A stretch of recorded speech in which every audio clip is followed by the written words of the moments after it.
কিছু বলার কিছু নেই। আমি প্রার্থীপদ আমার ক্যান্সেল হয়েছে। বিশ্বনাথ উত্তর বিধানসভা কেন্দ্র তৃণমূল এবার বিশাল প্রচুর করে জয়লাভ করবে। সোমনাথ দার আমি একসাথে কাজ করবো, জয়যুক্ত করবো বিশ্বনাথ উত্তর বিধানসভা। যেটা তৈরি করেছিল, হ্যাঁ, একই এই বিষয়টা তোমাকে জানিয়েছিল যে এই বিষয়টা? আমি একদম প্রথমেই বলেছি আমি রাজনীতিতে নতুন, সেই কারণে ভুল হয়েছে। যারা তৈরি করছিল তারা তো দল থেকে অ্যাপয়েন্ট করেছিল না তুমি করেছিলে? আমার সাথে জানি, কিন্তু আমি যেহেতু রাজনীতিতে নতুন সেই কারণে হলফনামা যেটা যিনি করেছিলেন সে তাকে দল নমিনেট করেছিল, দল তাকে দিয়েছিল না তুমি তাকে বেঁচেছিলে? আমি বেঁচেছিলাম। তুমি বেঁচেছিলে, দলের কোনো দোষ নেই। আচ্ছা, সে কি তোমাকে জানিয়েছিল যে এই আইনগুলোতে আটকাতে পারে? বলেছিল, ব্যস্ততার কারণে ভুলে গেছে।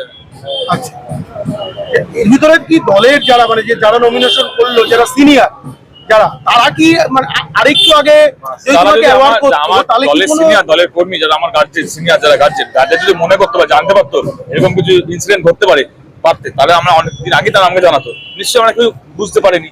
দল তো জেনে শুনে আমি কিছু কাজ করবে না। থেকে গেল একদমই নয়। আমি নতুন এসেছি, আমার তো রাজনীতি জীবন পড়ে আছে এখন। প্রথমে দলে জয়েন করে মমতা ব্যানার্জি আমাকে যত বড় জায়গা দিয়েছিল, আমি ওনাদের কাছে সারা জীবন কৃতজ্ঞ। সেক্ষেত্রে আমি যেভাবে ছিলাম আমি সেভাবে থাকবো।